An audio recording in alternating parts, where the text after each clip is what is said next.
2 years ago, Casey Walker was just another forgotten name, unemployed, homeless, and with a MMA career buried in the past. He seemed doomed to live on the edge, but life, once in a while, likes to give a second chance, and Casey grabbed his in the octagon. He went back to competing, cleared the floor with his opponent, won easily. But, ironically, winning too much was his new problem. Businessmen began to retreat, claiming that no one wanted to go up against someone so dominant. Quick victories don't sell tickets. In the low tide, a familiar face emerged. Brody James, old friend and MMA star in ascension. He found Casey and, in solidarity with his situation, promised to help him raise some money. Shortly after, the pair met in a nightclub where Brody, among drinks and promises, signed the bombastic contract with the organization Pure Immortal. The fight was already set. 6 weeks later, in Thailand, facing a true human wall, Kaiser Braga, affectionately nicknamed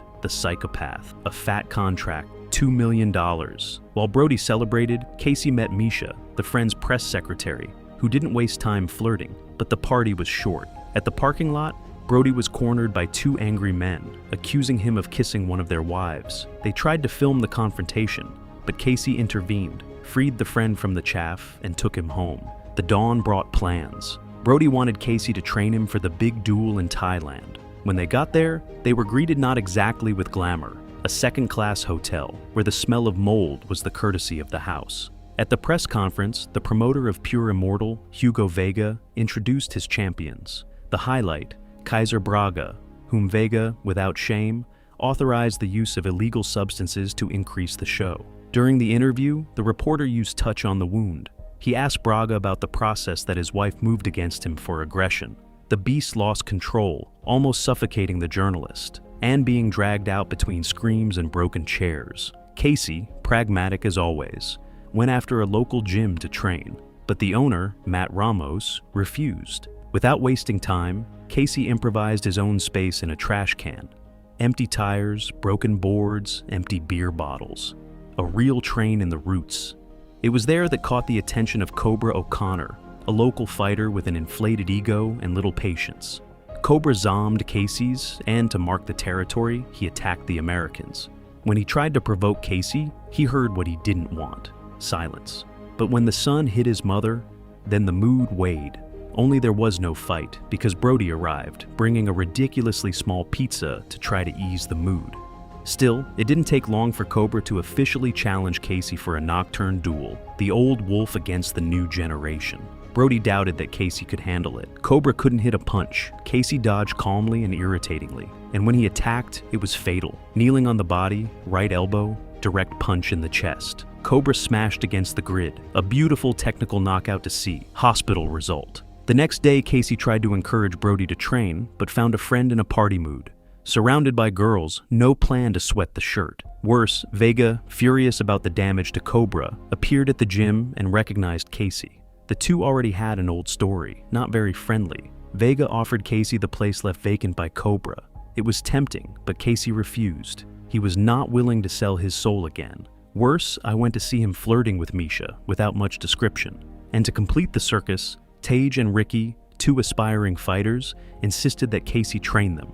He agreed, but in his own way.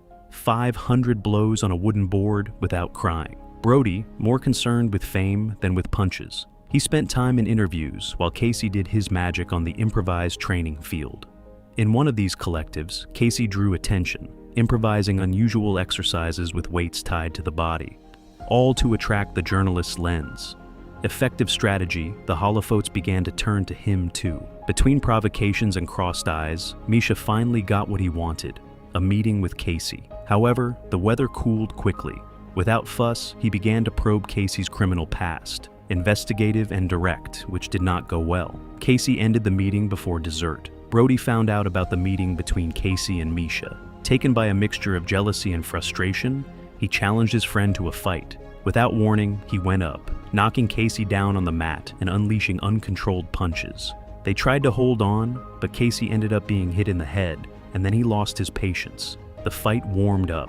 Standing up again, Casey responded with such a firm blow that Brody couldn't even defend himself. Humiliated, Brody fled the ring. Meanwhile, Vega, always with a dirty plan in mind, had Casey's past. And as anyone who looks for it finds, old images of him facing police officers on a brutality episode that became a scandal on social media. Vega, initially alarmed, soon saw an advantage. The audience loved Casey, now nicknamed Internet Rambo. With popularity rising, Casey remained focused, trained the boys in the gym, and taught more serious techniques, including how to support pain and return it in the same coin. Misha, even after the disagreement, decided not to give up on Casey. He went after him, this time with a more sincere speech. For her, his past didn't matter. She saw the man he was now. In search of reconciliation, Casey invited Brody to a dinner. He tried to talk about the fight with Braga, but Brody was scattered, still remembering his own insecurities. In the end, Brody admitted that all the drama between them had been motivated by hurt pride. He was trying to win over Misha, but he was married and needed to remember that. He apologized to the friend. Accepting the request, Casey took him to train really on the improvised field. Finally, Brody left the interviews aside and turned himself into training. But the doping ghosts haunted him. Worried about the medical exam, Brody confessed that he had already used illegal substances. Casey, calmed down, said that this would be out of his system. During a heavy training session, Taj was brutally knocked down by the Thai sambist hired as a sparring partner. The humiliation was hard, but who stood up was an old acquaintance, the Thai fighter who trained with Casey. She showed what a real Muay Thai was and erased the sambist with a punch. While Brody's body was strengthening, Misha's advisor was still digging more information. She found out that Casey had served 7 years in prison, which made her hesitate, mainly thinking about her little daughter. The scenario got worse when Casey's past video went viral. The press hunted him down. Misha decided to act. He took Casey from the cheap hotel where he was staying and took him away from the cameras. Back to the gym, they saw Brody training finishing techniques with the sambist, now in intimate enemy mode. The training went out of control, and Brody hurt his knee, a blow that would take him away from the rings for 3 months. And worse, he would have to go alone with treatment, as the health insurance would not cover the doping in progress. That's when a secret came to light. Brody was convinced that he was using steroids, but Casey, prevented, had exchanged the anabolic steroids for child aspirin. The placebo effect worked. Brody trained clean without knowing, but the final blow came from Vega. With Brody out of combat, he proposed that Casey replace him with Braga. He would pay $1 million, half in advance. Casey accepted, reneged, the star of the event. But not everyone liked the change. Taji, the young fighter, felt betrayed.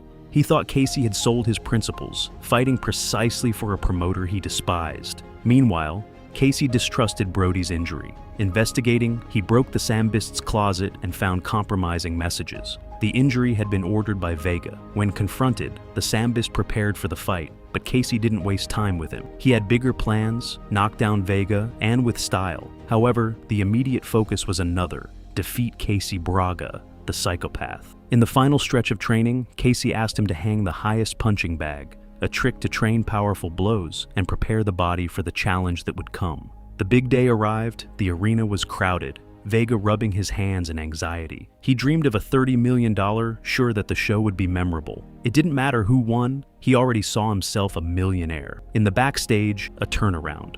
Bicha handed his resignation to Vega, who had already seen enough and didn't want to compact with his tricks. Who also showed up was the Thai fighter, this time showing his true identity, far from the poor academy athlete disguise. And to crown the night, Tony appeared to prestige Casey. He took a picture next to him, but made a gaffe. And he even said he was a fan of Snow for Dog, the one that shook Casey's morale. Before the fight, in the last strategy, Casey provoked Braga where it hurt. Near the octagon, he shot. And the strategy that was simple, to end Vega's event. The provocation was accurate. Braga was upset before entering the ring, but a furious animal than a technical fighter. The fight started, Braga attacked with raw fury, but Casey, patient, dodged like a master. In one of the attacks, Braga grabbed Casey and threw him on a jury table. The fight was physical and brutal. Casey tried to break Braga's arm in an airlock, but the psychopath reacted by activating the berserk mode, knocked Casey out, and left the audience in suspense. The fight continued tense, balanced, until Braga applied a dirty blow, a low blow that left Casey momentarily vulnerable. He tore his shirt in the sequence, trying to humiliate him. Even on the floor, Casey did not give up. He got up, threw his gloves aside, and went for the all or nothing. In the first blow, a devastating punch that broke a rib of Braga. Each new blow was a thunder, like wood breaking. Casey raised Braga in the air, and when the opponent tried to get up, the end was fulminant. Vega was left out, threatened Casey, screaming that he had destroyed his event. But Misha, strategic until the end, had already traced the idea of assuming that Vega would pay the Sambista to injure Brody. With proof in hand, the promoter now had much bigger problems to worry about. Curiously, even with a fight that lasted less than Vega expected, the audience loved it. After all, who doesn't like to see a giant being knocked down?